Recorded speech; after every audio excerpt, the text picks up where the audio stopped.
So as I said, today's goal is to create a to-do app including DBs. In the last session, what have we learned? We learned that how do we initiate the node repo. So that is, you can go here, view, terminal, and say npm node package manager init.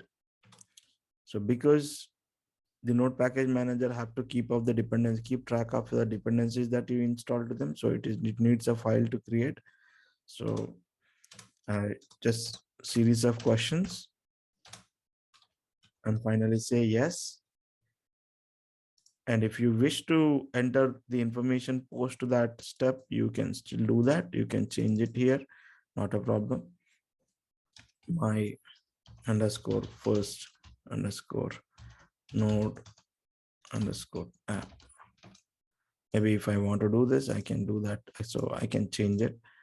So that's it. Maybe my main app is not index.js. Maybe it can be app.js, and I can still have the app.js. And to create a web server, what do we need? What package we need?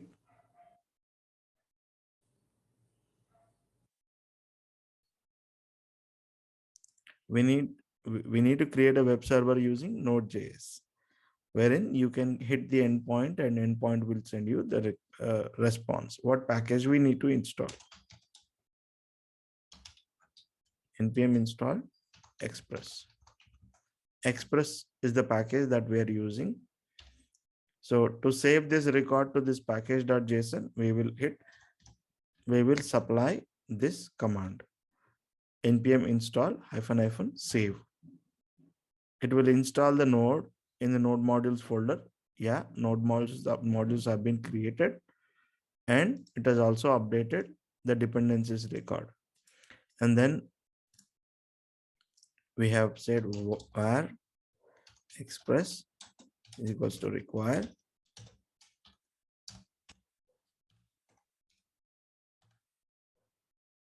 express var app.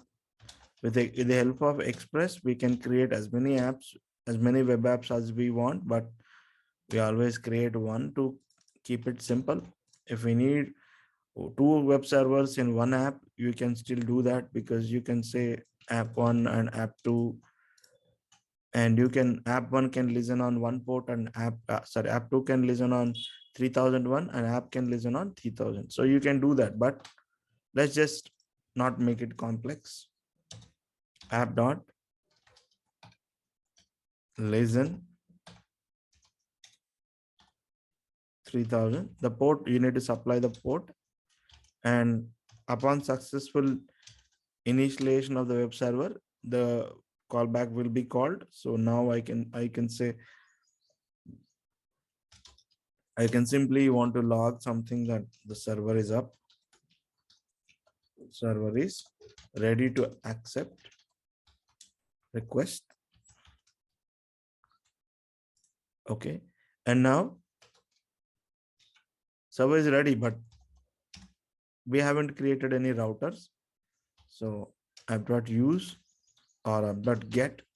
So I want to create a get route to the root. If someone coming to my website, I will simply want to wish them with hello world. You can also, render some HTML. We have seen. So you need to send, the method will take a request, and okay, somebody wants to join. Yeah. Nishita has rejoined, not a problem. Request and response dot send. Is it my machine making sound?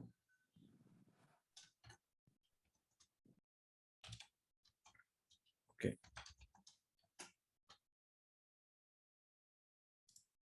And if I have to, now I'm ready. My first API is also ready. So this code will create a web server node space app.js. Server is ready. I can go to website. I can go to browser and hello world.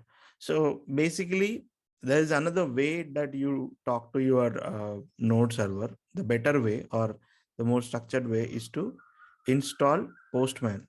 So go to Google, Postman download. Just say Postman download and you will be taken to this page and download the program as per your system requirement. Okay. So what is this tool is, instead of visiting your website in here like this and understanding that thing, getting the response here, you can do the same call with lot of customization, because in here you cannot custom, you can only enter URL, that's it, right? You don't need to change, you don't have an option to send a payload or request operands and other things. But for that, this tool is really helpful. You need to install it. I've already installed it. So if you open your Postman,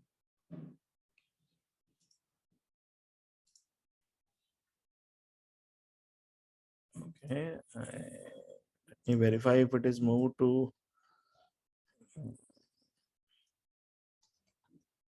yeah, it is already moved, so I don't need to move it again.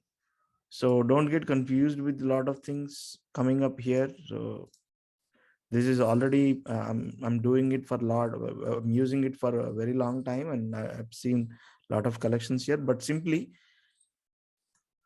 so you can click a generate a new tab.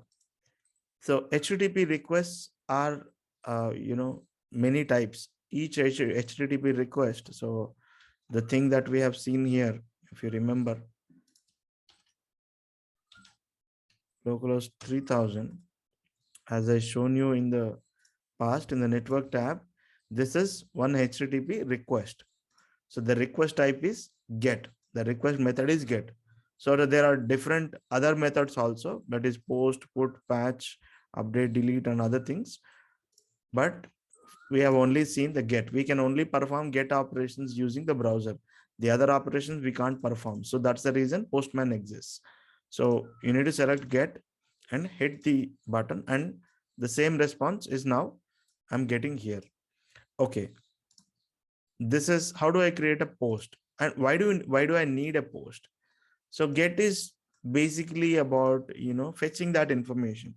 Get method is not equipped to, send information from client, like, form values and other things.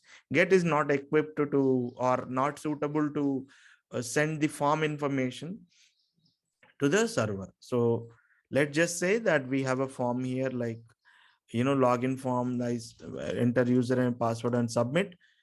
Get is not the method that we want to send that information to, because that is not really secure, because everything will be exposed. User ID, password will be exposed in the URL itself. So if you go to Google,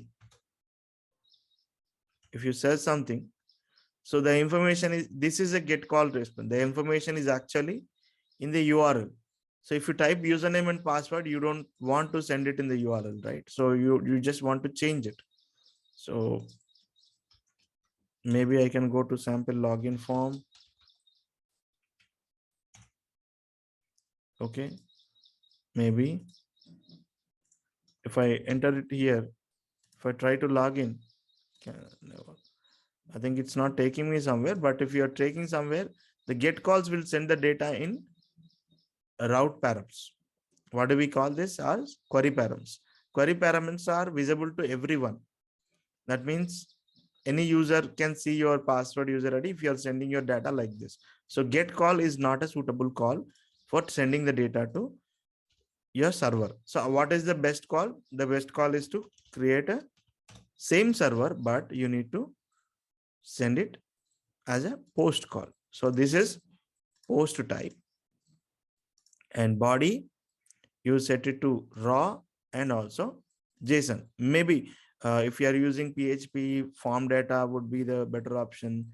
Some people will send the information to server with the URL encoded, but What we are sending is this raw data in a JSON format. Most probably we want to send it like this.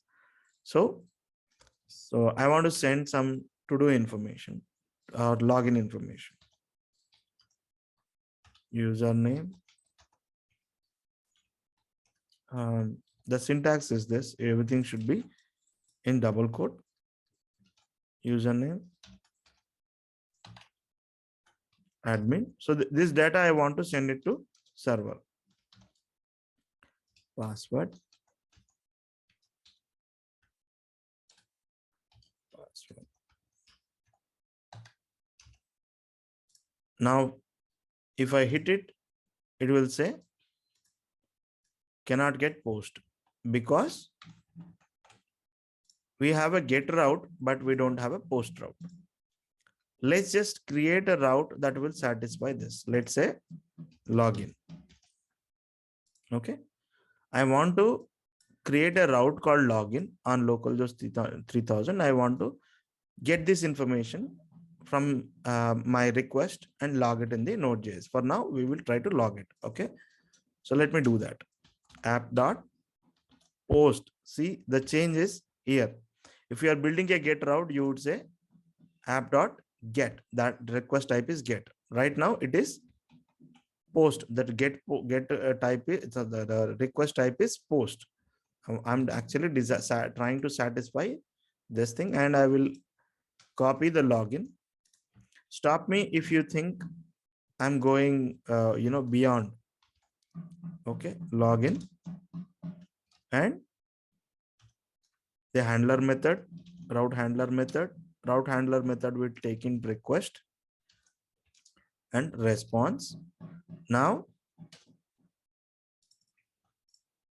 every information that I send in this raw JSON or text or whatever the format that I'm sending in, I can send it as XML, but let's just stick with JSON because 90% of the industry uses the JSON format to send information and retrieve. So let's just select these options by default and let's learn about them. Now, if you try to log, so the information that you're sending from here will always be part of request because that is what we are sending. So console.log, for now, let us log request.body. The information you send here should be part of body. Okay, so let me stop the server. Maybe instead of stopping and starting it again, I probably want to start it with Nodemon app.js. I have a problem with Nodemon. I should say npx Nodemon app.js. Then only it is running probably.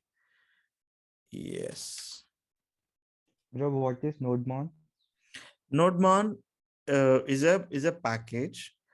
That so every time I change something here, I need to come and say node app, node.app.js, right? If you remember, until I do this, until I restart my server, my changes in my JSON file, JavaScript file will not be uploaded.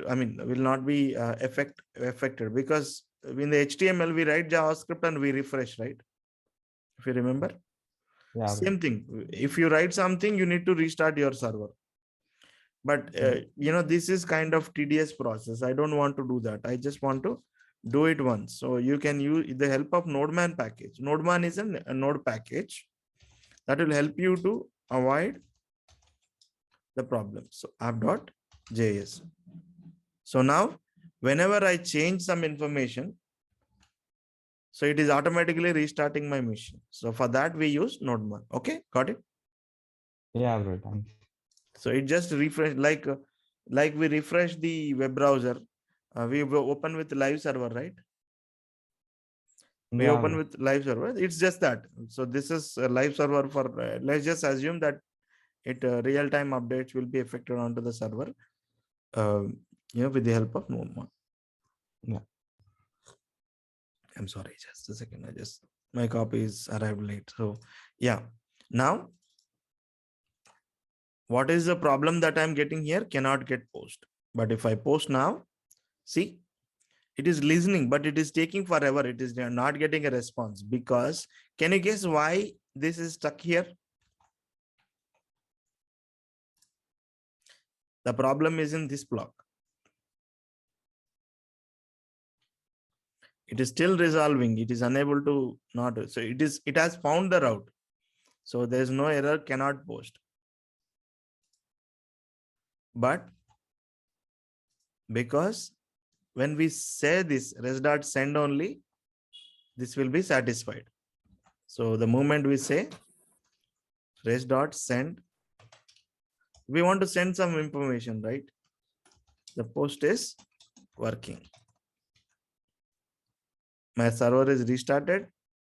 And if I go back, it says couldn't get a response because we haven't sent the response, earlier. So if we send it now, yeah, the post is working. Now I'm sending the response, so that is resolving. If you are not sending some information, if you are not sending the response, the endpoint will always, hung up there. Like it will keep on looking for the data. Okay. Now request.body is undefined. So to get this data from here, we need to install another package called body parser to access this information that is being sent in the HTTP post request, to accept in here, like to fill this variable, we need to install another package called body parser. npm install body parser, body hyphen parser, I guess. Let me try to get it correctly. npm js. If I go there, body parser. Yeah, I'm right. Body hyphen parser hyphen save. Okay. Now I need to tell my express to use body parser, because what we are trying to do is we are trying to parse this information into my request object. Okay. No fancy stuff. App.use. Actually, I have to import body parser, right? I forgot that. Where body parser is equals to require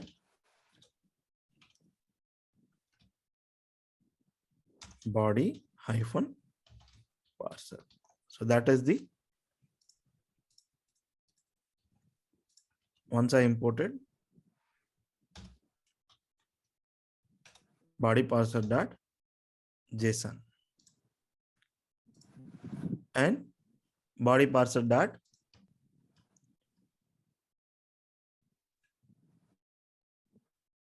I think by URL. Yeah, I need to encode the URL as well.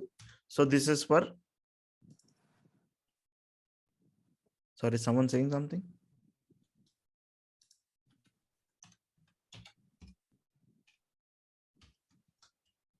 URL encoded.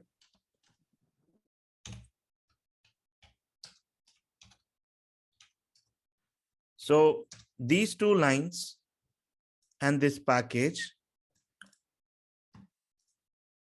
if we just Nodemon again, if I hit this command again, hit this again,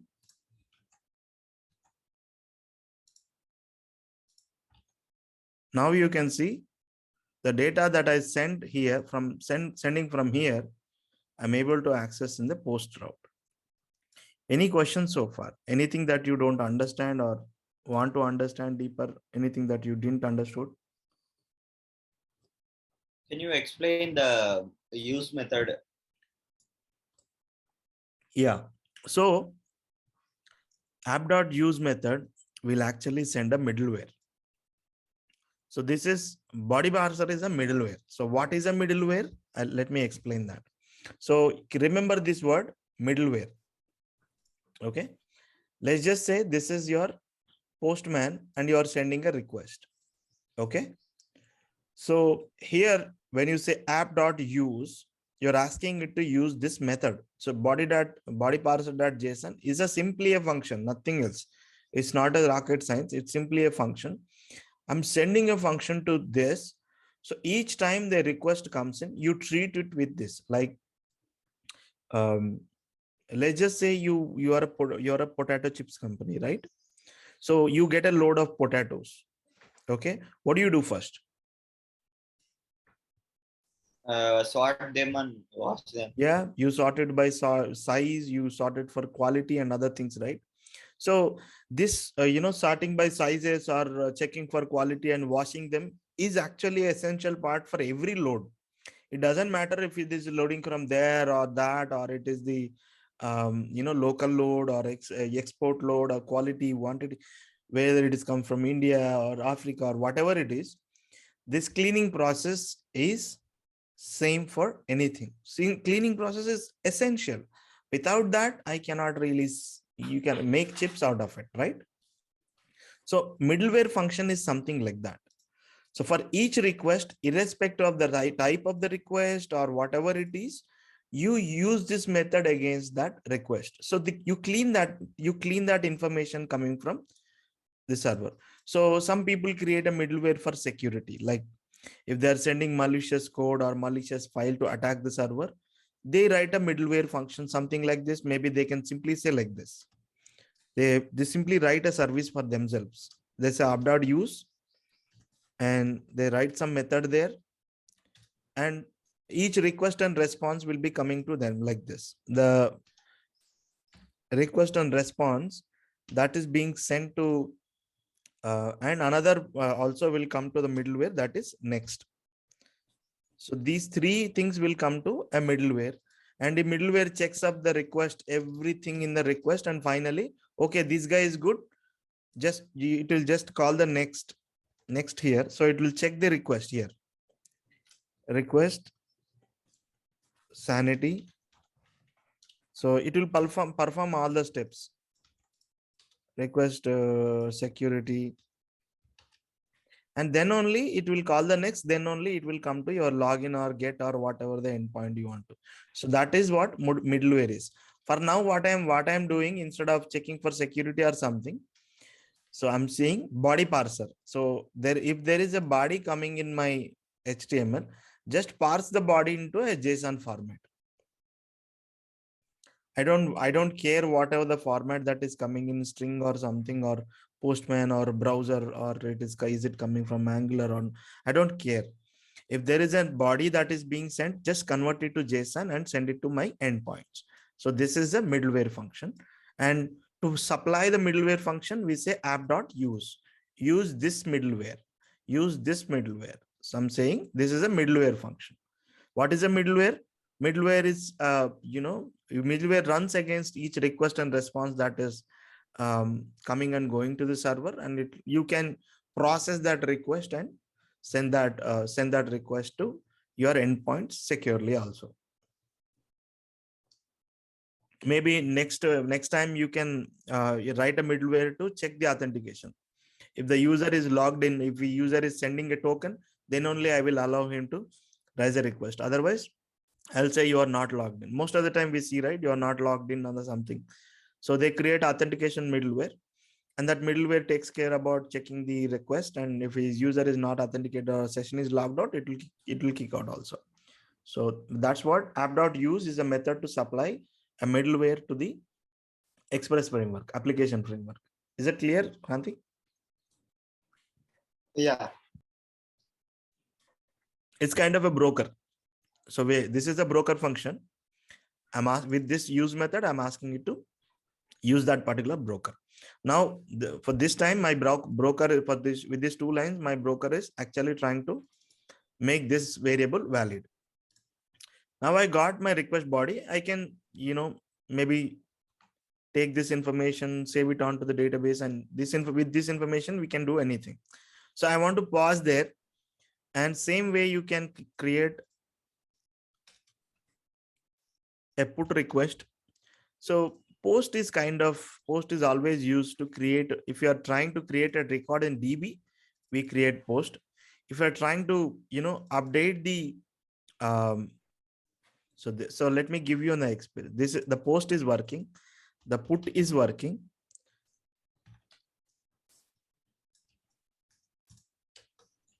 The delete is working. See, the URL is same, .login, .login, .login. URL is same, okay? If I send it here, the post is working. If I change it to put, the put is working. So it is coming here. If I delete, if I send the type to delete, the delete is working. I'm getting this.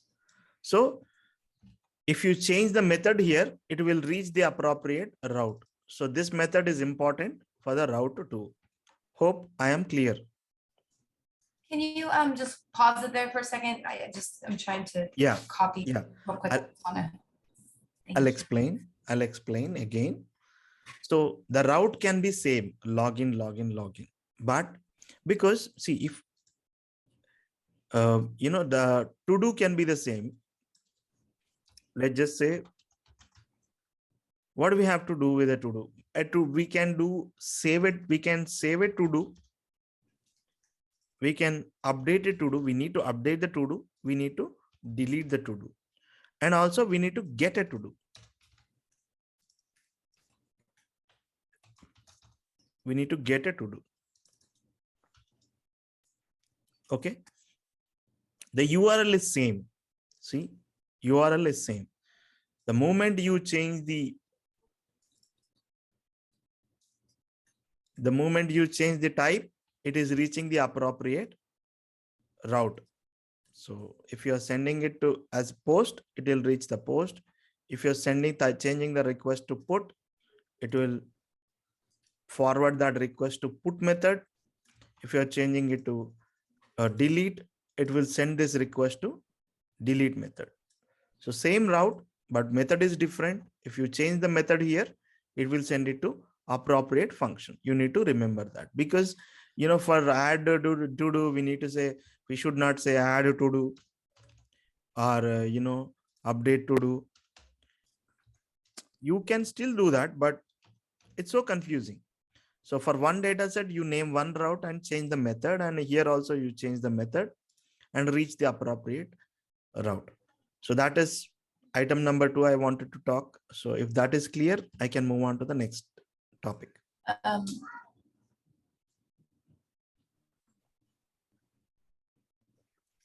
So let's keep it simple. Let's keep it simple. Okay. My get, application dart created a get route. So to do get, the get is working. Whatever the request you raise with option get to do, same. These to do are same endpoints, but the type is get. Since I set my get, since I said my HTTP request type is get, it is sending to here. So to do, the URL is same, but if you change the get, it will identify the get method and send it to get. So if I change it to post, the request is risen and it is identified. This is a post request. What is a URL? To do. Post request, the URL is to do. You can have the same URL as long as you are differentiating with this method. So that's what I wanted to talk today. Okay, so there are two different types of databases in the database world. Okay, that are SQL and NoSQL databases. SQL database is something like this that stores it. So we know spreadsheet, right? We must have used spreadsheet a lot, because if we if we are using machines, we ought to see, we might see somewhere or the other, we will see this kind of spreadsheet. Okay, username, password, salt. So the MySQL database or MySQL database or Oracle database or any other database out there in the world, you know, that they store the information in tables, columns and rows. Simply that. So for Ganesh, the ID is 1. Ganesh username, password is something. This will be encrypted. Nothing will be. So this will be like this.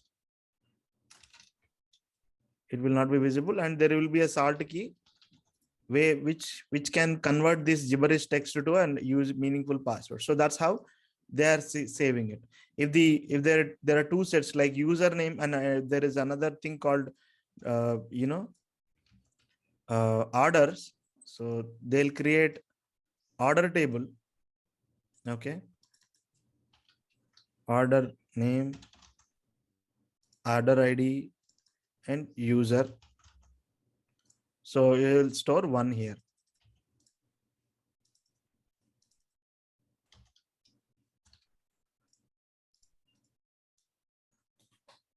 So when you come to orders, Ganesh's order, so they will store the information like this. All the orders in orders table, all the users in users table. But if it needed to know about if we are viewing the orders table, if we needed to find out the user who created it, they will take this ID and go to this table and find Ganesh details. So that's how they used to save the information. So this is this is just a nutshell. There is really very a lot of stuff around these guys, like views, triggers, queries, indexes, and a lot of stuff. But that is not something I'm going to share you. It's really important to learn about SQL also, but for this video we are going to learn about NoSQL database. So this is a typical SQL format. This is how the SQL databases store information. The NoSQL databases will store information like this in JSON, a format like JSON. Basically, it is a BSON format. So we are going to learn about MongoDB. MongoDB stores information like this.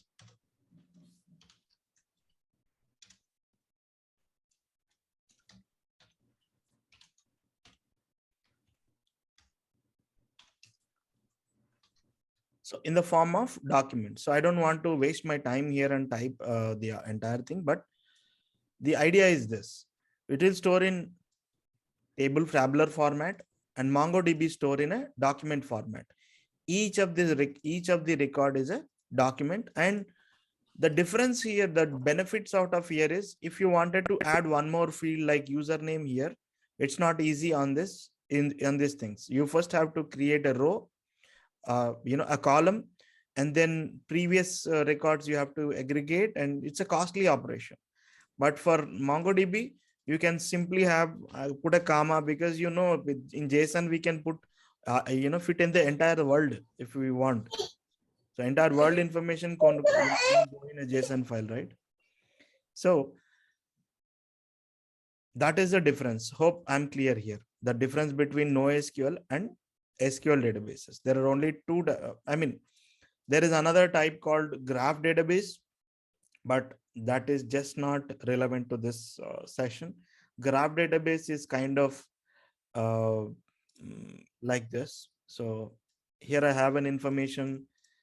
So it will be a mutated record, like there will be another record, and there will be a relation to it. Like in social media, there can be a post, and they can be multiple people who can like the post, and that post will be shared by someone else, and that post. So if you are building the social media kind of stuff, the graph kind of database is very useful. So for each purpose of the application, we have these databases. but we are going to look at a database called, NoSQL type database.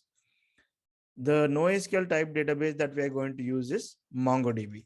So we will learn about the SQL SQL database as well. This is a SQL.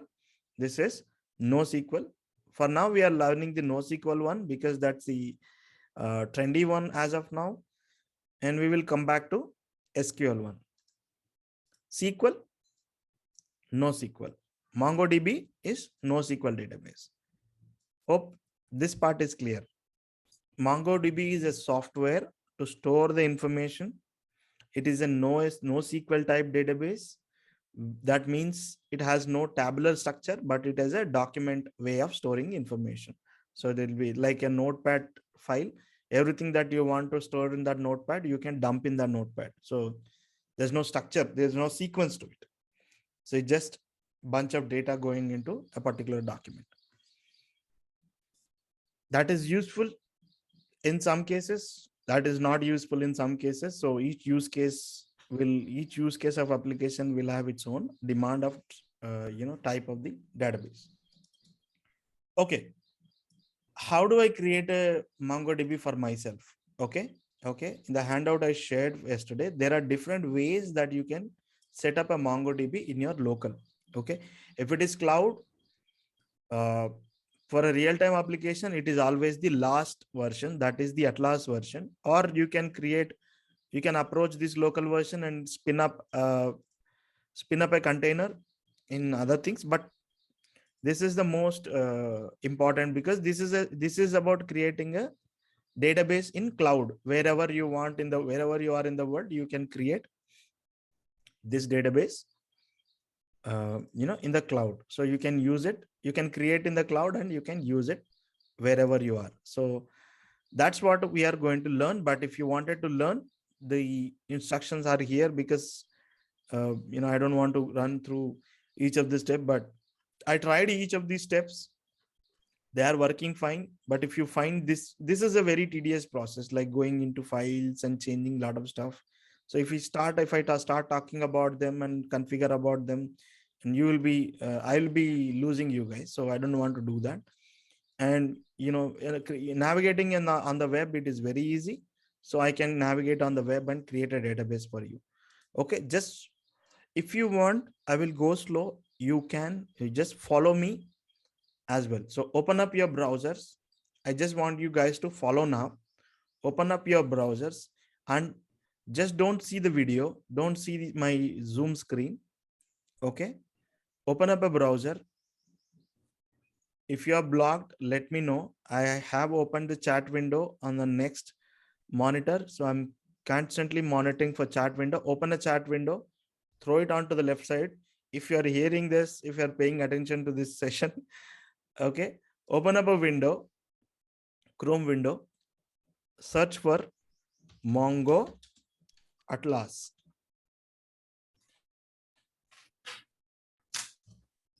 Enter.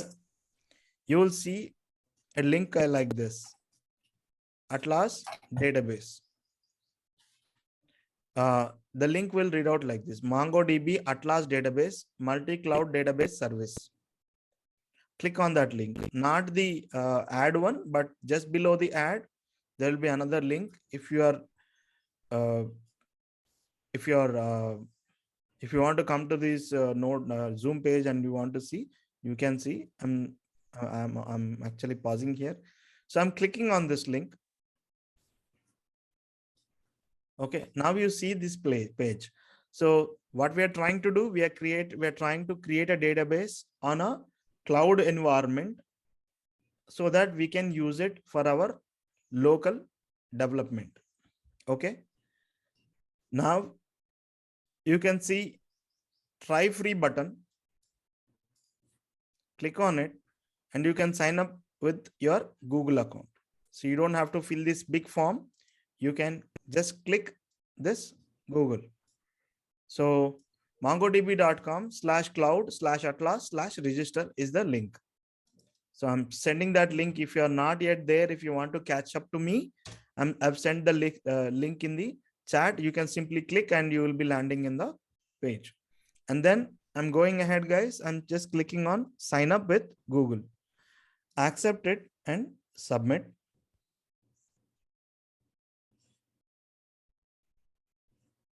Hope you are past that step. As soon as you pass that step, MongoDB, this Atlas DB ask you to, this is random stuff. You can select anything that you want, but select that what is your preferred language. Select JavaScript. Select your preferred language is JavaScript because that's what we want to connect to this instance. Select what is your preferred language is and don't worry if you haven't selected to. So don't worry if you haven't selected. And finally you hit finish button. Okay. Hope everybody passed this screen as well. So I'm hitting the finish button. And now it will ask me about what kind of a cloud infrastructure you want. Deploy a cloud database. Now it's time to, so we just don't want to pay anything as of now. We have a shared one that is for free. So let's not overuse it. It is free like Netlify. So you can create a database that is a shared database on the cloud for free and start using it for your local development. You can create as many databases as you want in this database again. But for now, you select the free version. Be careful, guys. Don't select the serverless or dedicated. Look at the screen and select the one I selected, shared, and then create. So now what we are doing is we are actually selecting a service provider. Even though you were deploying it, you need to select. So these are all the three major cloud service providers in the world: Google Cloud, Azure, and AWS. So where do you want me to create this thing? So it is already selecting a best location for me, that is Mumbai. So I'm in India, so it has detected and it is suggesting me, but I just wanted to go with the suggestion. I don't want to change anything. Okay. If you're on this screen, don't select serverless or dedicated again, select shared, repeating again, click AWS. You can either choose any of this thing, but it's better to select AWS. That's just, default suggestion. Let's keep it simple and create a cluster. I'm hitting the create cluster button. If you are not yet at this page, let me know. I'll stop until everyone on this page ready to hit this create a cluster button. Okay. I'm moving on. I'm clicking this create cluster button. Now this is creating, this is asking me to set up a username and password again. If you can ask me, what Ganesh, what is this? I've already signed up. I have my Google credentials. The Google credentials or sign up credentials that you have used is to come to this page. Okay, authenticate this page. But your goal is to connect our Node app to this database, right? Not to log in and see ourselves. Our application needs to connect that. So we need to create a user and a secret password so that you can connect to this database via Nodejs. So that is a different credential. For your database, programmatically to connect your database, you need to create a user. So if you're on this screen, select the username and password, not the certificate. Certificate approach will be something like this. You need to understand about RSA. You need to understand about RSA tokens, certifications, G certification. That's not we want to go there. That's not where we want to go. So we want to go username and password. That is where simply it is like this. We don't want to use our Google credentials as a database credentials, because if we do that, we will end up sharing our Google credentials. So that's not the way we want to do, right? We want to create another username and password that is very secret. Okay, I'm using admin as my username. That is my database admin. And auto generate this secured password. Use this choice, guys. Don't type in your own password, and then copy and save it thoroughly. Don't lose this. Copy and open a notepad. Okay, and save it.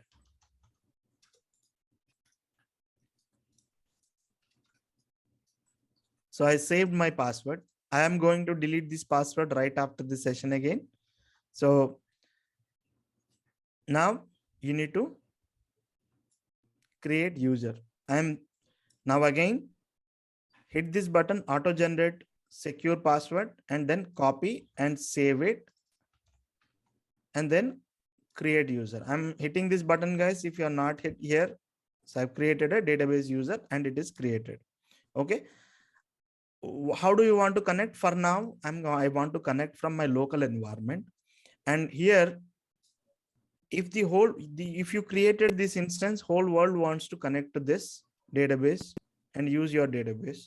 So let's not allow that. You can ask it to accept only request from your local machine. So since that is not possible to find out for us, and it's not so easy. So add this entry 0.0.0.0.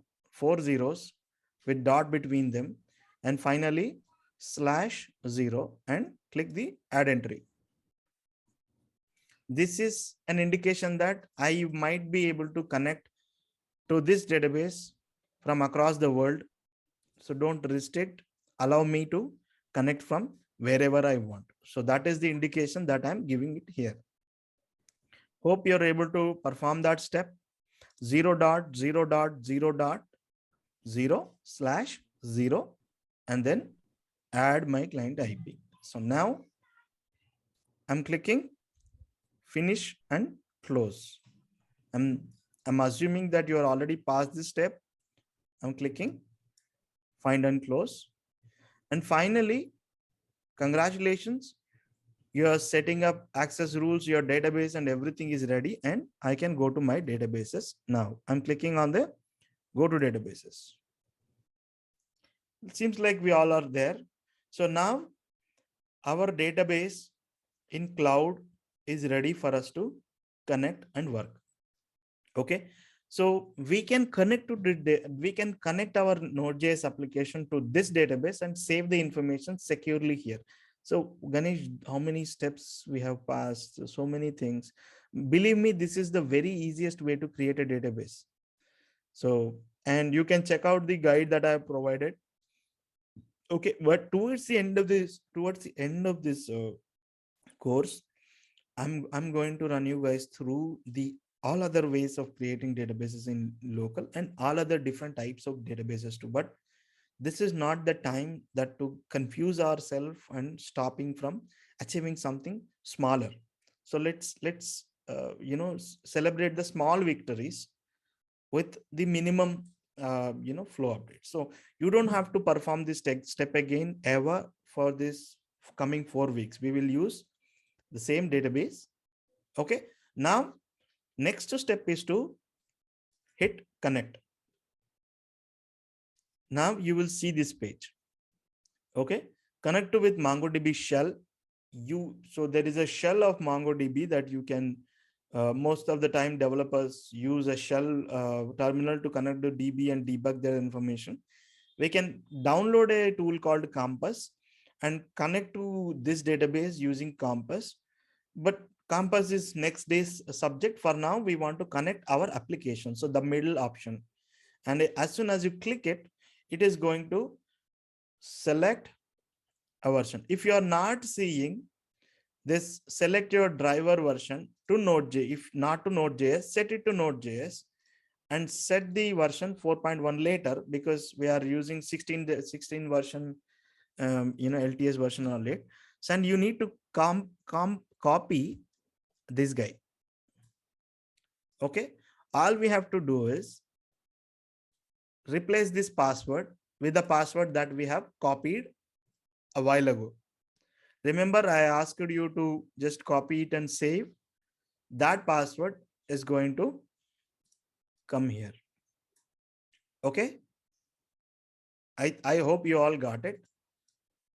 Copy this, go to your notes, that you have saved here, and paste it here. And finally, you replace this password with the actual password.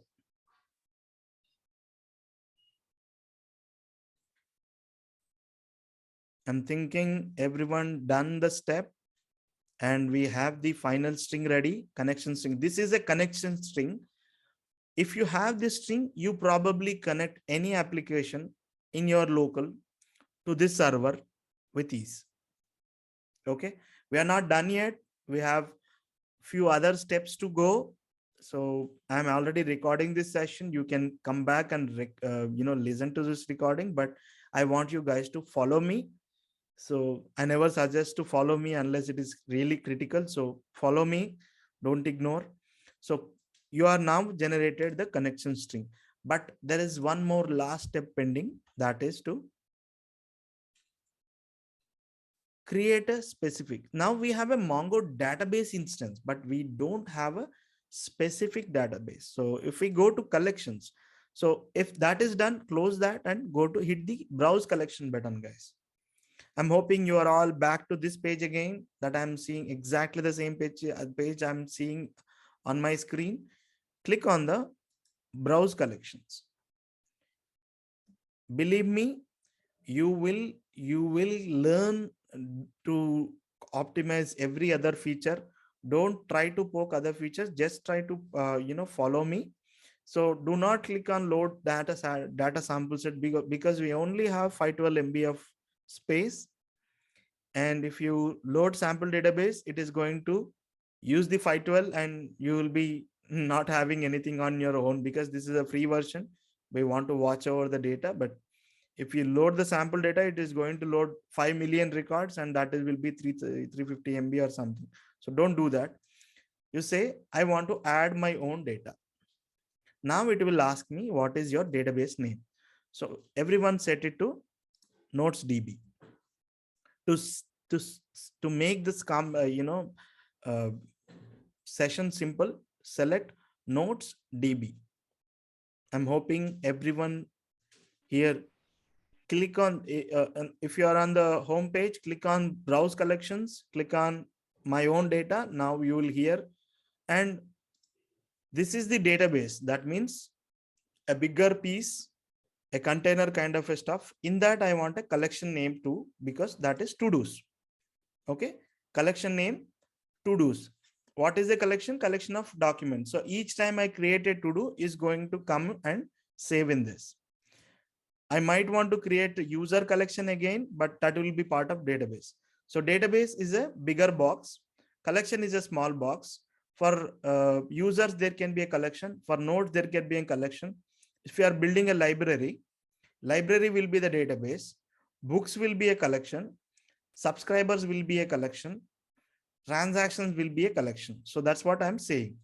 So nodes database, to-dos is the collection. We are actually creating one collection from this. We can create as many collections as we want later. So database is kind of if you are in the example of library case, library will be the database name, that is a library.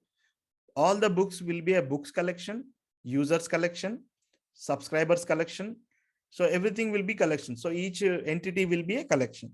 So I'm just hitting the create button, and now it is creating me a database. So nodes database, and this nodes database has to-dos collection. So we are going to connect to this to-dos collection and save lots of to-dos. So we simply hit a post button, and this is going to create a lot of to-dos for us in here. So we hit a button here, we come here and refresh the page. We will see the to-dos here. So we're going to connect our node application to this. So we will do this in 3 steps. Step number 1, let's connect to the DB. Step number 2, let's actually create, let's not use this API server or something, just use some basic JavaScript, some individual file, and save that one record, just one record, and see if it is really working. Because I need to test my connection, because that is in somewhere in cloud, this is in local. I don't know what issues would come up. I don't want to go through this code again. So let's keep this file aside, and let me, for now, I'll create db.js. Okay, one more file. So here I have created my URI. I have saved my URI, but one more last step we need to do is copy this database name and keep it right after .NET slash. So just like this. Okay, save it because we just want to connect to this DB. We don't want to connect to all DBs, just want to connect to this DB specifically. So I did that. So last time what I said, for every job in Node.js, there is a package. To connect to a database, Mongo database, there is a package called npm install Mongoose. Okay, go to Google. If you want to follow me, you can follow me. Go to Google, type Mongoose, like as in the name and the mongoose animal. Okay, Mongoose JS. If you search for mongoose, mongoose will come. So we don't want mongoose, we want Mongoose ODM. Okay, that is the link that we want to click. You will see a page like this. Okay, just open it and just know that it is there. You can, if you wanted to learn more about it, you can go to the read docs and you can learn a lot of about it. But I know my internet is unstable. Oh my god. Okay, so let's leave it there. That's What? enough. Oh. Save the link and just leave it there. If you wanted to, save this link and you can save it, but leave it there. Let's come back to this thing, Zoom, and let's start looking at this. So now I said npm install mongoose hyphen save. I want to, this is a dependency, so I want to save it. So I did npm install mongoose.js, the JavaScript module, and I don't know if it is going to download today because that is via a hotspot. Yeah, the package is now added. So now I have the package installed. So let me go ahead and verify. Yes, Mongoose is installed. Now in the DB file, let's import Mongoose. Mongoose. If you're importing Mongoose, name it properly, require. Mongoose is the package that is going to help our node database, Node.js application to connect to MongoDB that we have created. This is going to do the heavy lifting for us. So mongoose dot connect is a method, not connection, connect. And then for the first parameter, we need to send in the URI because that's where our MongoDB is. And then there are different options that a Node.js, this Mongo URI can connect to, because there could be a local instance, there can be a server instance, there can be a cloud instance. So for now it is cloud. And there are specific settings that we need to convey to this connect. So that is use new URL parser, because there can be many service providers out there in the internet, providing this service. Each guy will have its own version. Each guy will have, settings to different extension. To connect this service, we need to send in these, what do we call, settings. So use unified topology to true. Now finally, put a comma. So first parameter URI, second is some settings that we don't want to care as of this moment. And then, so don't worry, I'm going to send these settings for you and the code will be in your inbox by the end of the session. So let's not run behind copying that and taking screenshots. So you will have that setting. So this is a callback function. Once, if you remember, I just said app.listen, and finally when it is listening, so something like this, same like this, when it is connect and ready, I want to just know that is connected. So console.log, I want DB is ready. Okay, now I don't want to run app.js because I'm testing my database connection from this node app. So I'll say node db.js. Something wrong with my database? No, my database is ready. Now this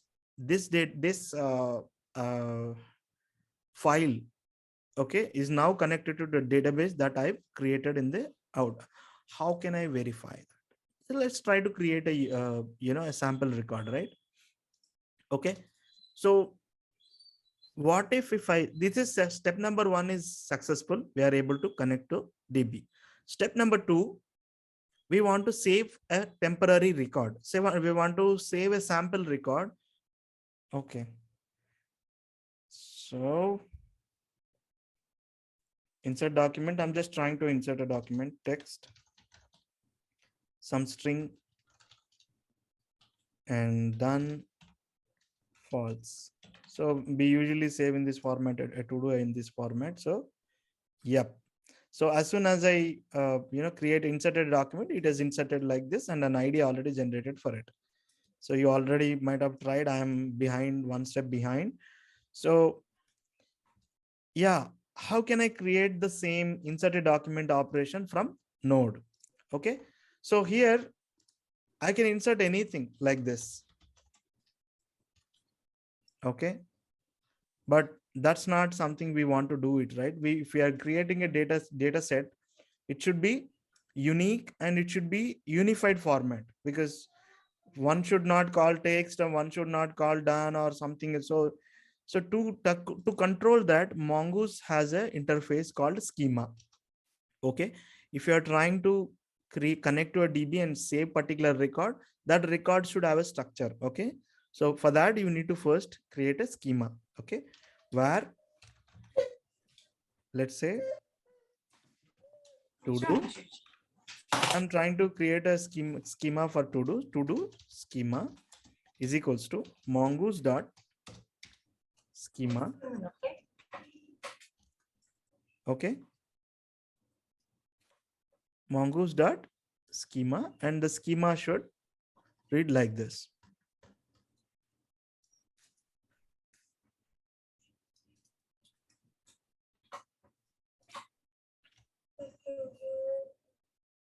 To do,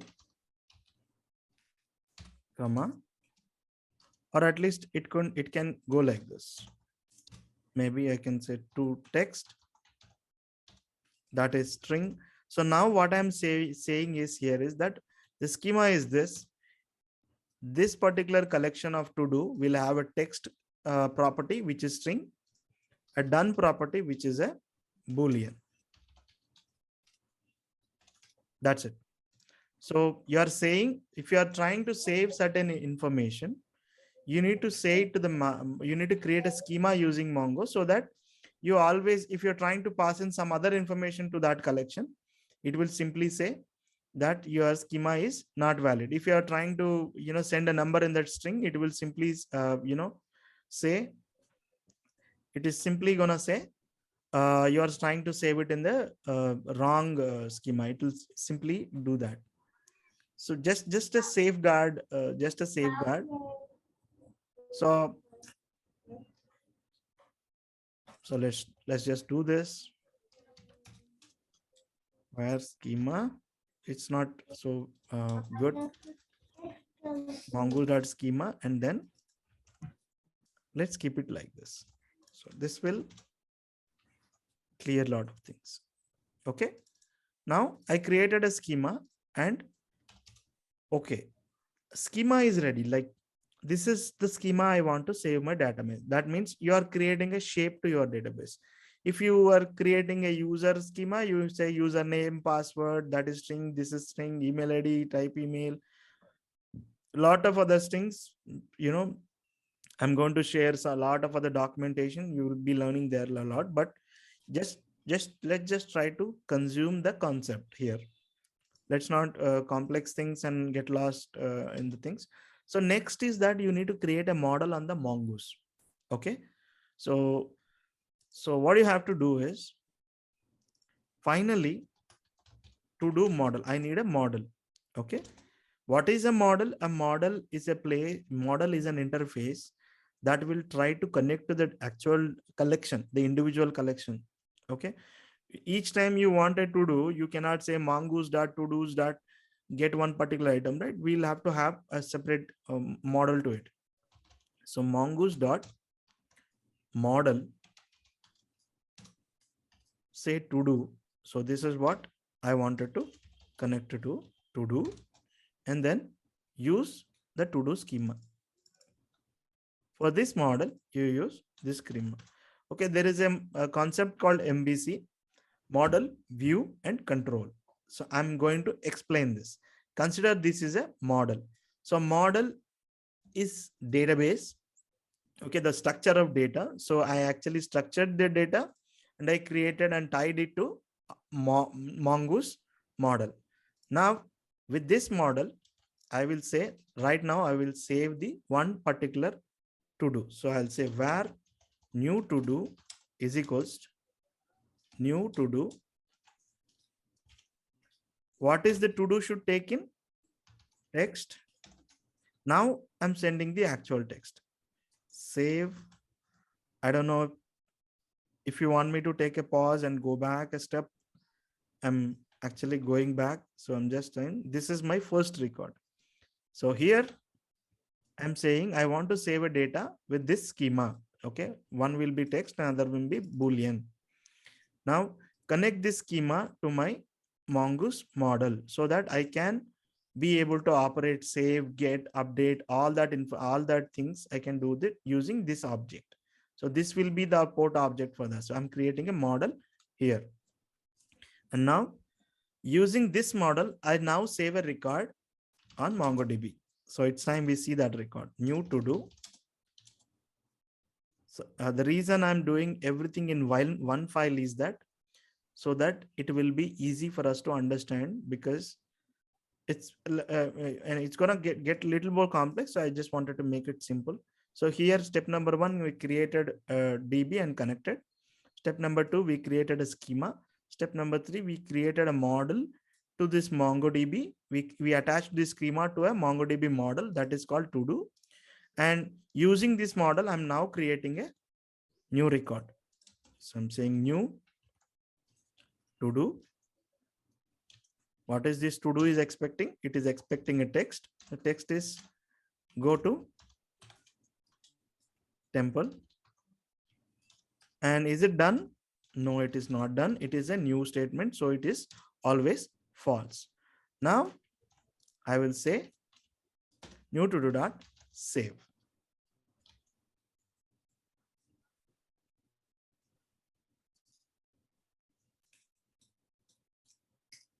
Just give me a second.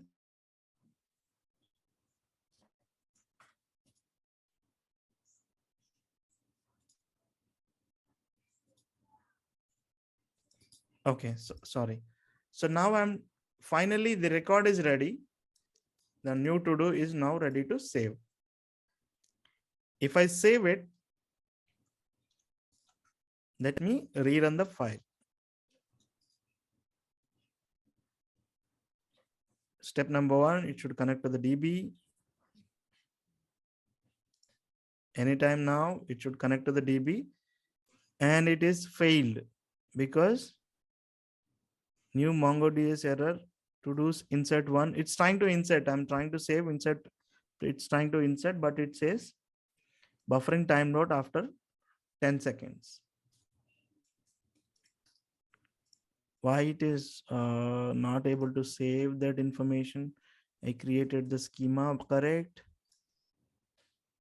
I created I generated new to do and trying to save.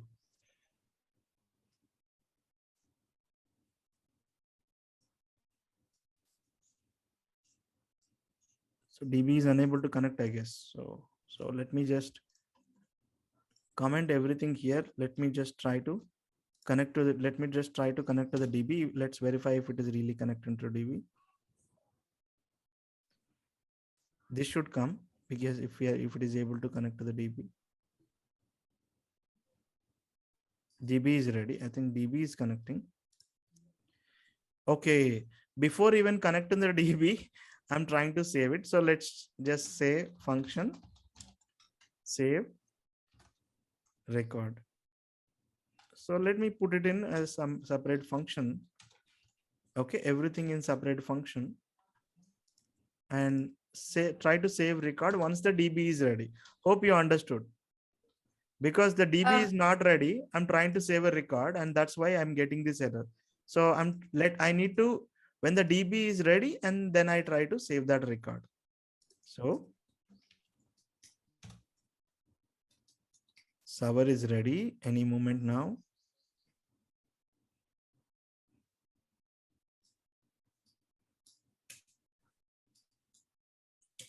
DB is ready. I think we haven't put any logs here. Let's go and verify if there is a record. So where is the refresh button? Refresh. There we go. Go to temple is here. We have one record. So I'll take a step. Sorry. Yes, you're speaking. Can you do to new to do save record at the bottom? No.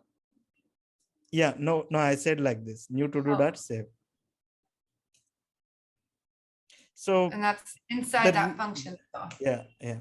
The reason it is so complex is that database is really an essential thing, and you need to maintain some structure around it. So we cannot simply open it up for all the fools in the world and just accept. It's not a structured database. We know that doesn't mean that we have to insert data that way whenever we want and whatever the format we want. So we need to know if database is having text and done. How would I know in Node.js that I need to put text and done, right? So I should have this database is designed to accept text and done parameters. How would I know in Node.js with this connection, right? I need to have some schema recorded and say that, this is the schema, and the schema should create a model. So why do I need model? You see, once I saved it, I can say to do dot find. Okay. And I can,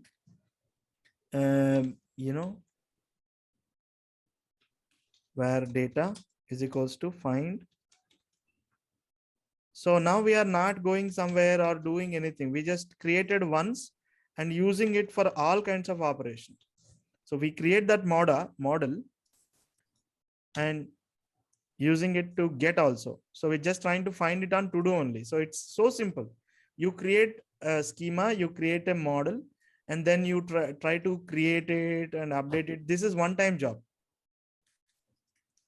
And as many times as you want, you can connect to and save a record and to find a record. So it's now time that we will do this, in a other way, a more easy way. See, I got all the records. Entire collection is here for me to use. It's not so readable, but I can find that, data too. I can just say find and it will give me all the records. Okay. Now that we are able to connect to the database, now that we are able to insert it, let's split this code to looks a little bit simpler. Okay. Let's not, make this complex. So let's remove save record and everything, and let's try to simple it, and let's try to make it simple and more easy. So first we will create 3 different files. One, to do schema.js. So I want to move everything from schema to schema. Okay. So here where this file is going to save that this is my database schema. And for schema, we are using Mongoose. So we need to import Mongoose. If we don't import Mongoose, what it is going to say, Mongoose is not defined. So schema is done, and we have to export the schema. Export module.export. If you remember in the last session, we learned module.export is equals to do.schema. So from the schema file, we need to create one file, one schema. Always remember one file, one schema. We create schema, and then we create to do model.js. Okay. And let's go to DB. Can you go back real quick just to the to-do schema? So yeah. Now I'm splitting this code into different files so that I can reuse it as many times as we want. Yeah. Okay, that's what I'm doing. So now I'm actually taking this particular code of schema, these two lines of schema, and created a file and went there and I just pasted that there. It's just that. So if you are using it here, you need to export it, right? If we are importing this file somewhere, we have to get whatever we want. So that's what we are doing it here. So first we are using Mongoose here. Let's import Mongoose and then we generate schema, and then the generated schema we have to export it so that I can use it in other files. Same with model. Go to DB. So what I did is I did it everything in one location and made it simple. Now I'm making even simpler by moving to different files. So this is the line I created my model. I think I need to go to models and I need to paste it. One dependency is that I need to import Mongoose. So where Mongoose is equals to, it's okay. You can import as many times as you want because it's going to only import it once and use it as a reference wherever you want. So it's importing is not a load. Okay. Now what I want to export it here, I want to export the model. So module dot exports is equals to do. That is the model, but I have one more dependency. To do schema should be in this file. So where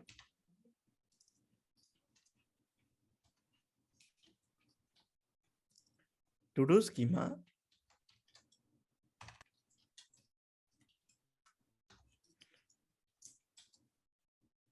and we can say is equals to require. What do we have to import here? The schema. So if I go to this file, schema is exporting schema. In model, I'm importing schema and Mongoose. I'm saying mongoose.model to-dos schema. Believe me, it is not so clear now right away, but it is going to be very clear in other 10 minutes. Now model is created on DB. Now I want to export it to other things. So yeah, here we go. Our schema and model is ready. Now what I need is I only need model. Okay. Now I can delete this entire thing. I don't want to save it. So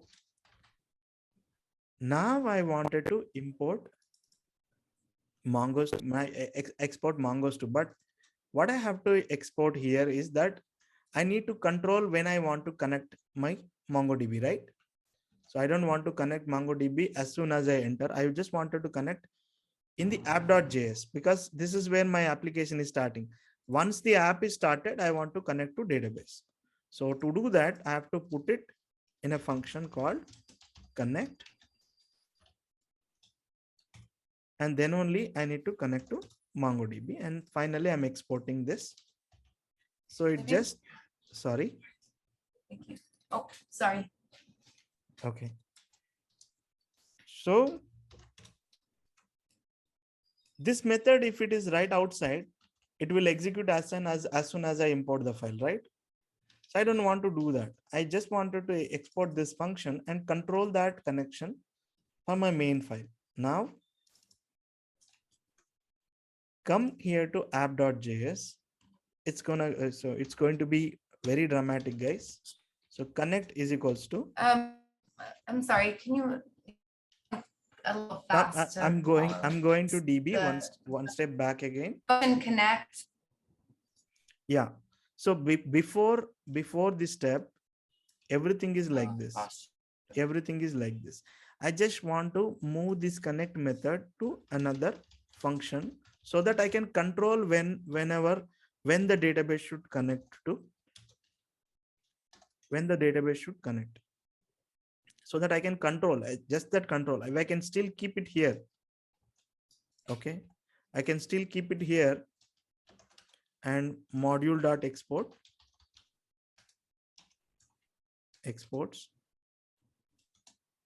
Mongoose is equals to Mongoose. This is what I connected. So I will export Mongoose. So I can still do this. Mongoose and I can say require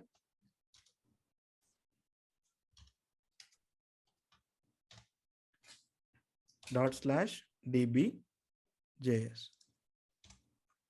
Okay, the things that that were in DB now move it to schema, move it to schema file, model move it to model file, and every output that is needed to export is actually in the exports. Now I created schema, mongoose.schema, schema, to do schema. I exported to do schema. I imported this to do schema in model. Okay. Now you know why do I need schema, why do I model? I already answered, because you want to structure your database and you need to reuse the things that you created for to use. I think if you are confusing, it is going to be clear in a while. So here I've just connected the DB and imported the mongoose here. So just if you are speaking, I'm really unable to hear. It's kind of maybe you could type, because I'm really sorry, because my internet is quite quite a feat today.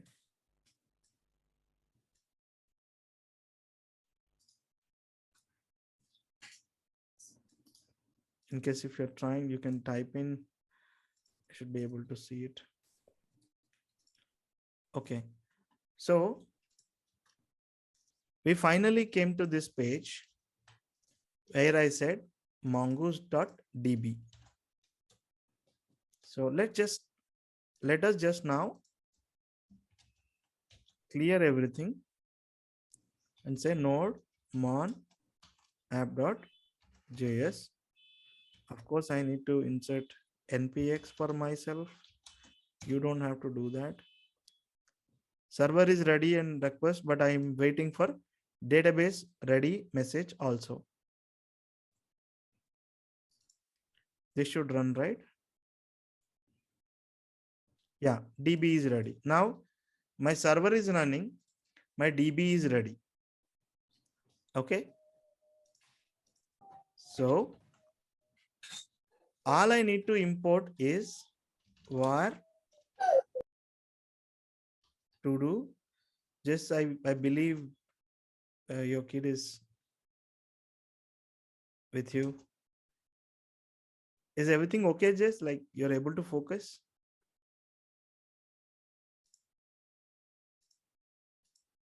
Okay, fine. Require. So now I'm importing. So lots of imports and exports. I guess I'm hoping that you're able to follow me. So finally, all we need to worry about is the model file that we have created. That is to do. Okay, let's go to get where all to do's is equals to do dot find. So this is going to return a promise, and let's put a await. So async and await, and my to-dos will come here. I want to send the to-dos that are coming from this. So you did hard work here, creating a schema, creating a model. Finally, with one statement, you're going to get all the to-dos that are in the database here. So where did I keep this statement? See, it is so simple. Get endpoint to do. I just said to do dot find, and so let's just try it. Wait for that DB to connect, because we are going to run this command once and it will be there forever, right? So it's, I mean, my internet connection is slow. That's the reason it is taking time to connect. Now, if I go back to my thing and if I hit this, see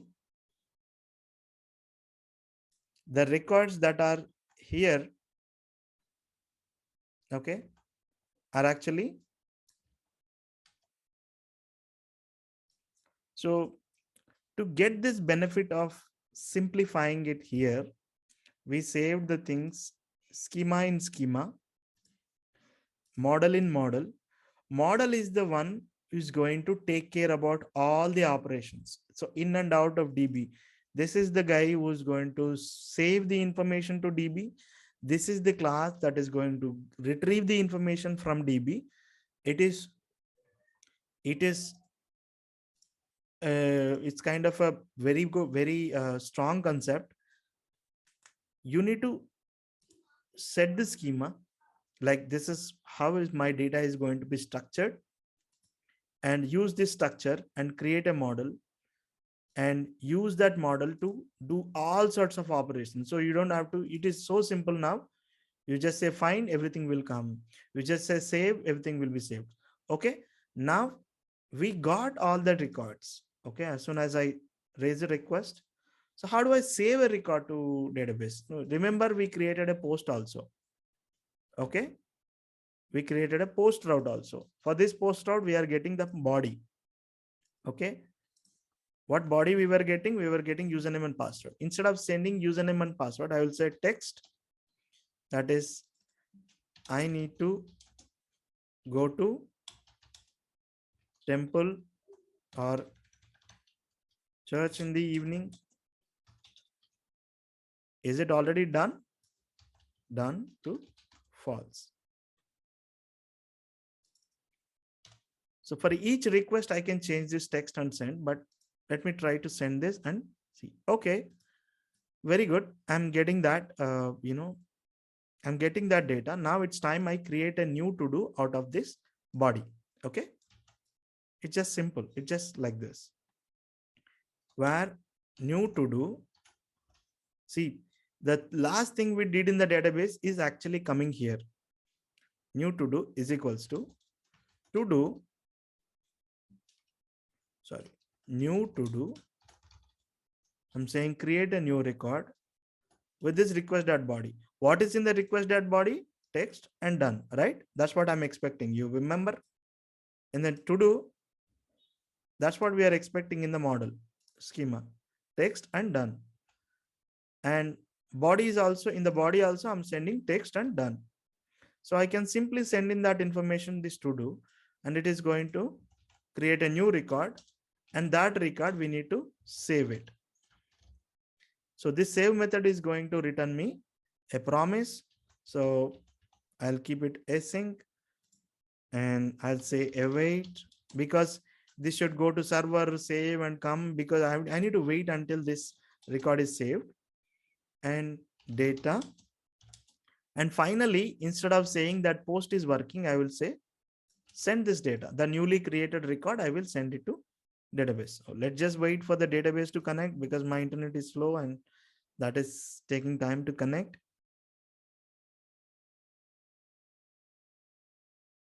As soon as the DB ready message pop up, let's go and try to save a record.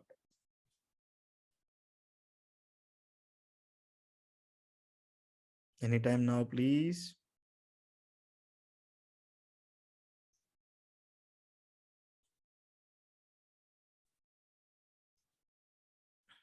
My bad luck.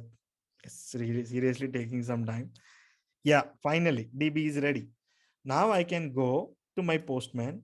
If I hit this, ta-da! And how do I verify that it is really in database? How many records I have? 1, 2, 3. Let me just re-request this. How many records I have? Another. So remember guys, this is coming from right from DB. Okay. This endpoint is really creating a thing. So like, let me change it. I need to go to Walmart.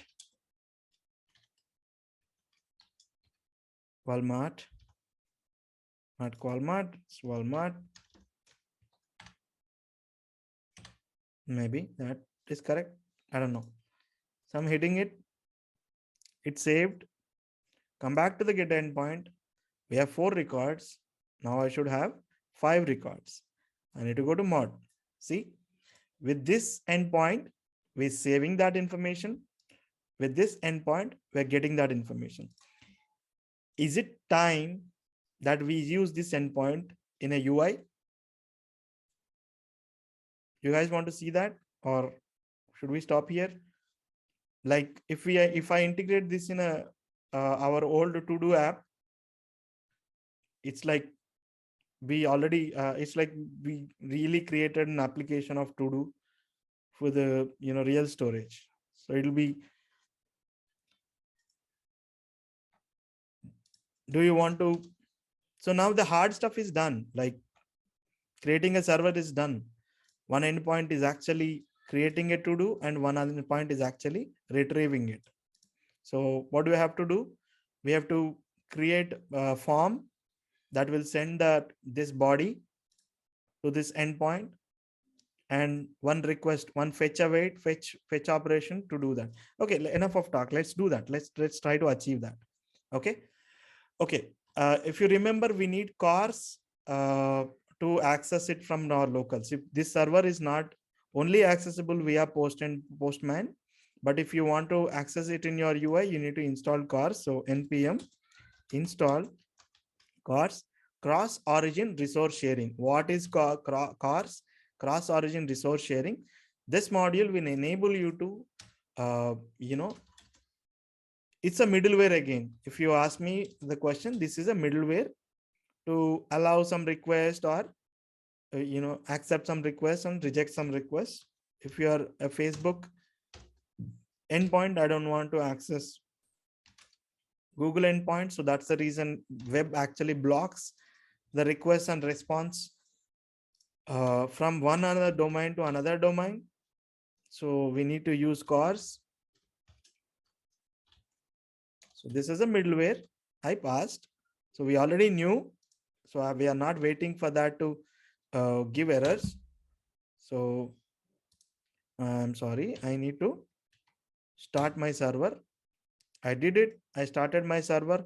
Now let's keep this guy aside because my server is ready and up and running. I need to forget the last step. I need to forget about this guy. And last step, we have what we have to do. We have to create a file. Okay, I'm just not creating anything. I'm just creating. Maybe I need to create it on desktop. Okay, I'll just create it in desktop.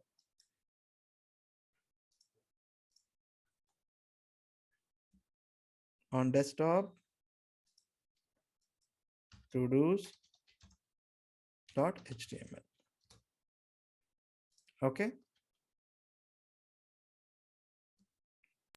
Ganesh, real quick, I'm trying to follow along. I have an error in the database one. I think I missed. Can you just show your screen really quick Sure, definitely. on the database job Yeah. JS? So I'm going to my app now. So I'm guessing from the DB app, I think I moved on a bit. I don't know if we could figure out the issue. Net. I'll send this if you're trying to follow. I'll send this. I'll send this. Yeah. I'll send this. If you're trying to follow to everyone. I'm sending. If someone else also trying to follow. So I will post this video right after this session because the entire handout is ready. Only this recording. I'll quickly edit that and post it. Don't worry. So I'll also post this to the Git repo that will have all the sessions. So yeah. Hope your error is resolved. If not, yeah. Okay. Yeah. I'll. I think I found it. Okay. Sure. So so now what we are trying to do, we are trying to consume that endpoint in a UI. So now we built a server. Now I need to integrate the server on UI. So HTML5 form. Do I need a form? No, I don't need a form. So input, I'm type to text. I want some to do ID to do and placeholder enter to do and Do I have a to do? I mean, why do I need to do everything here? Do I have the to do already done for me? So I can use in our previous sessions. Did I used? Can anyone find me out? It's crazy that I asked, but if Try to already, check in OPP folder, bro. maybe I can do this. To do that HTML, to do schema, to do model, all the things that I've just created. JS to do, I think. Yeah. Yeah, I have this with me, but yeah, this guy is static. I don't know if I can finish it. Okay. Okay, that is simply not the thing I wanted.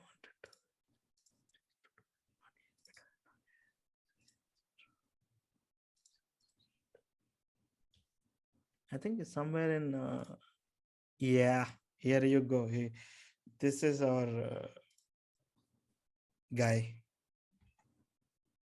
Maybe I want to open week 6.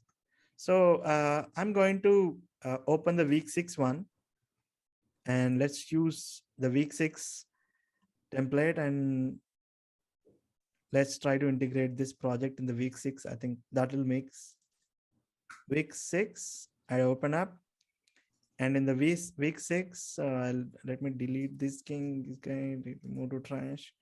To do that, okay, let me run it. Okay, undo and everything, load a movie. Actually, we went a lot ahead, and let me remove everything. I really certainly don't want to do undo now. Save to do, I need this. Load a movie, I don't want to. App, let's just delete all the stuff around. Save to do is needed. Undo to do is needed. Load data, load movie, and everything is not really chunk. So I just created the pure undo also. I don't need. I just need this to do. Save the to do. Yes. So I used to save it in local storage, right? This is where I want to save. And where is the get to do guy? Save to do. I think load to this is something that I have already removed it, but it's okay. Unload. I want to load to do's. So let's just try to get the to do's first, and then so this, I think this code is not something unfamiliar to you. It's like we already created it a while ago. So async function load to do. I'm just trying to do a fetch operation. So if I go there and so this is what I want to do. Okay, the link is, what is the link? If you remember, this is the link. If I hit this link, I should be able to receive all the data and console log data. Let's just console it for a while. And if I open this document with live server, if I go to console,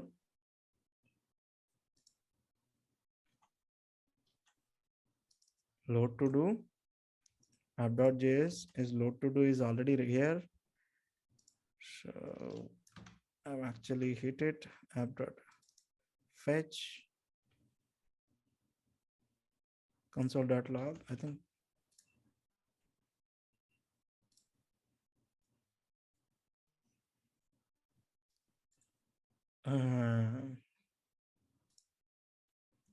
It's trying to fetch, but okay. Our server itself had a problem. So let's go back to our Node.js and see what is the problem.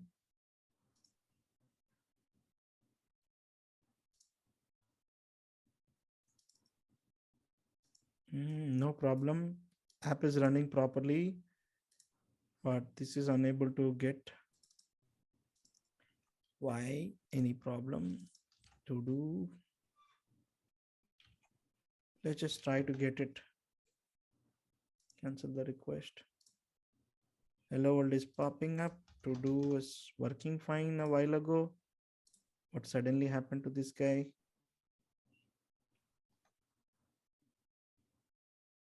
Okay, I think it's trying to find it. It's taking some time to load data.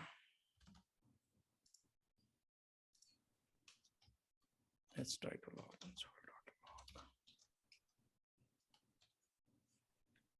Is it my network? No.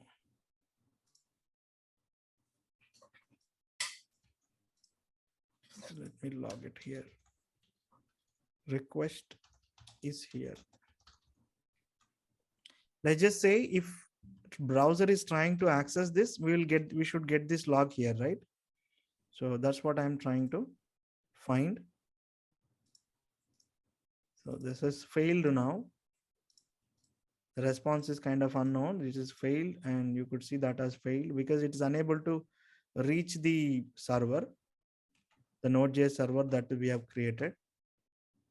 Oh yeah, restart has fixed. See, I don't know, something happened with that. So there is a restart and happened, and I'm getting all the records. Data is here. Okay, let's go back and do a ng for ng for on the data and add all the to dos. So I had that ng for somewhere here in the record. I don't know. Start the app response.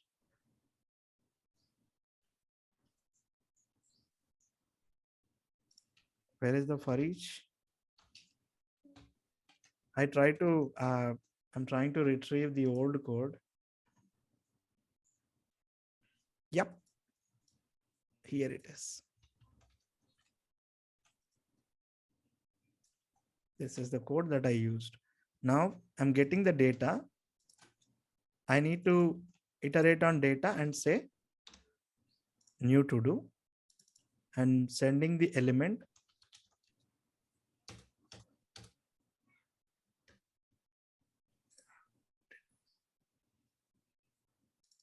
To do container, I think.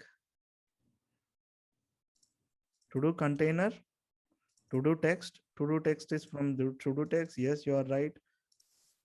So save to do is actually coming. So element is what? Okay, this is the element and to do container and dash to do. So I'm trying to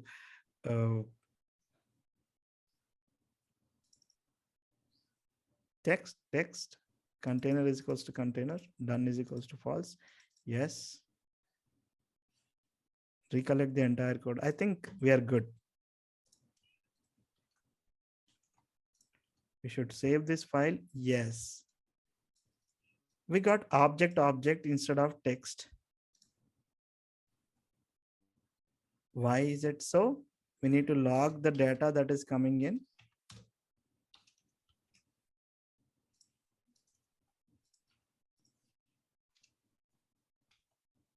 For each record, okay, we need to say object.text. Element.text only we should send, right? We should not say send anything.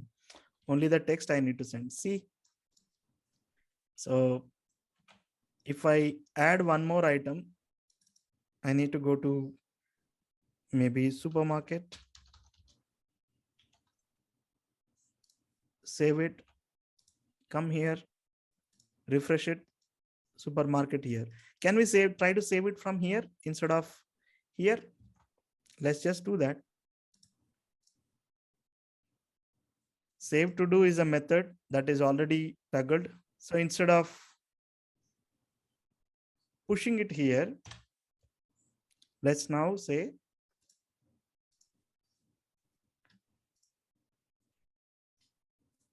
so await. Let's call that post endpoint. So I have to say const post to do is equals to await fetch. And what is that endpoint? That endpoint is this same endpoint, but the method is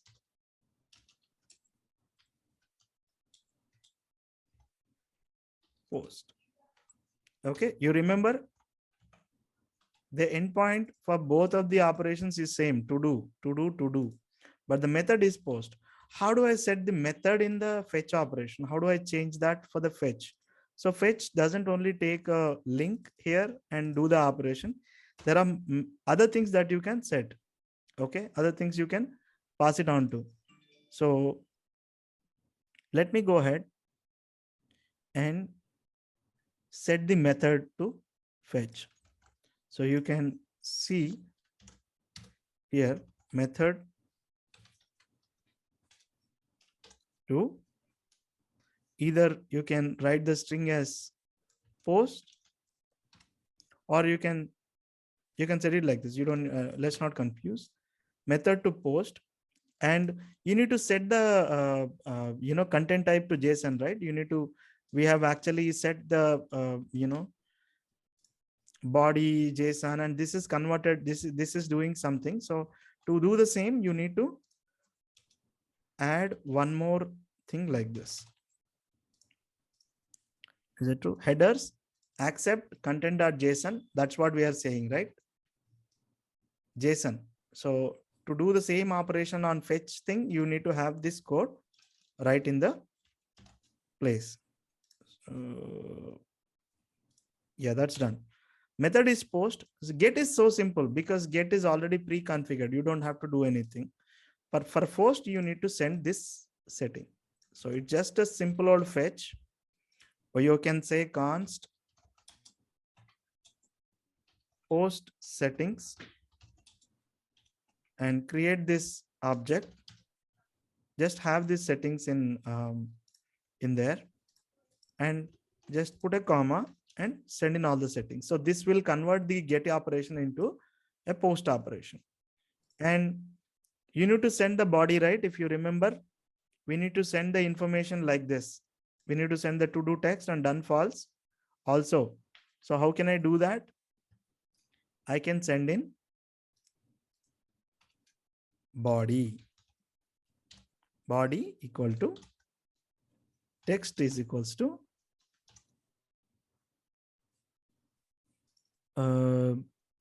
yeah, this is the text that is coming from the URL. Done is always by default false. Okay, now post settings is ready. Now I can call this method, I can wait it, and I can console log.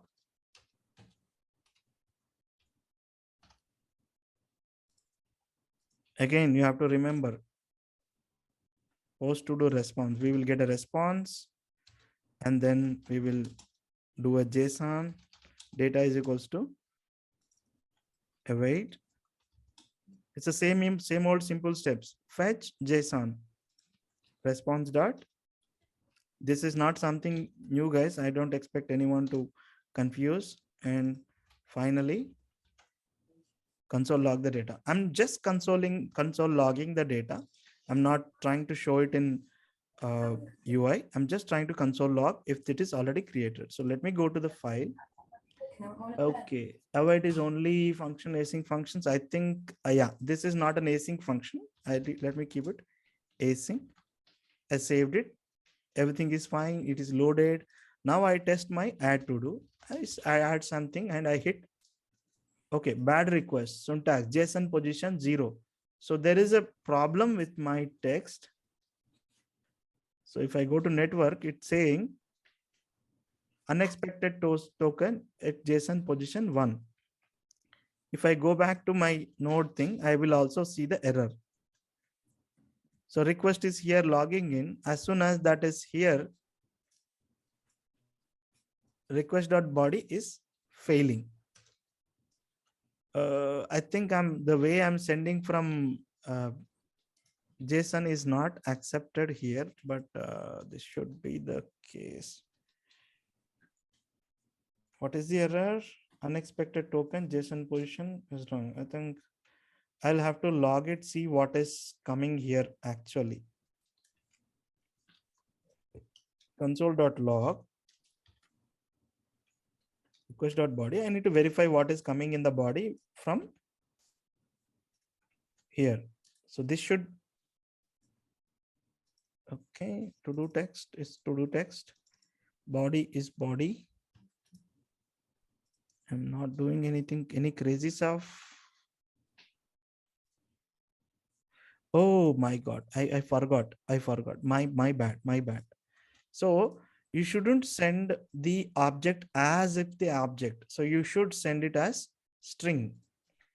So basically you need to convert your object to a string. So JSON dot stringify is a method. You know, right? JSON dot stringify, and then text is equals. You need to send in the text is equals to do text. So it's kind of trying to parse the JSON that is already a JSON. So that's my bad. Done. False. So now I need to convert it to a JSON string. I think now everything is fine. Now if I try to enter it and save it, yeah. If I check the log, yes, see, this statement has printed this value. That means whatever I entered there, that is received here. Now it's time to reload. If I reload this right after the save, if I reload this data, the newly added one will always load it. So what do I have to do for that? All I have to do is load data, call load data, because I just need to reload the data, right? I don't have to do anything. Okay. So simply I need to reset the container to do container.inner.html is equals to 0. So like just delete everything that is already inside and load the new stuff and feed it again. Refresh. All my nodes are here. If I come here, Ganesh, this is looking good. Add to do. See? And you can verify that in the DB2.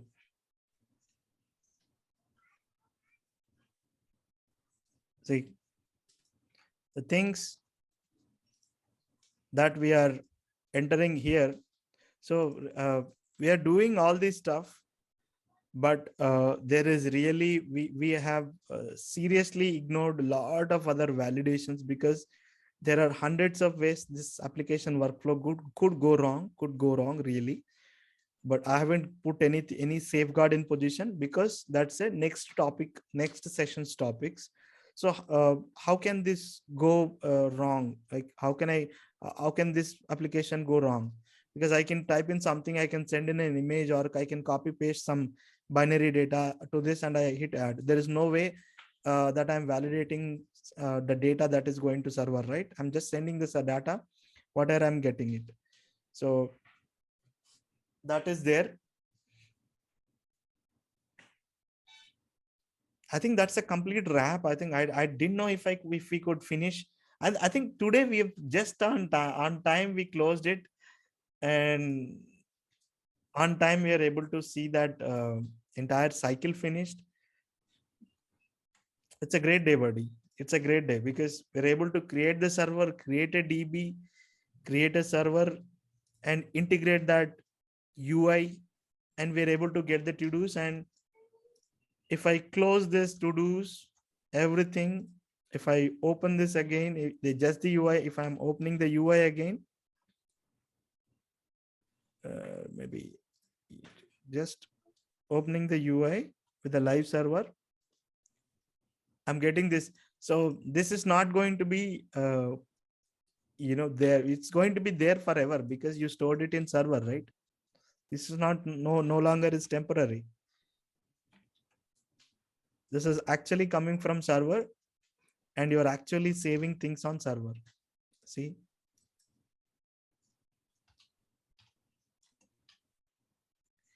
Yeah.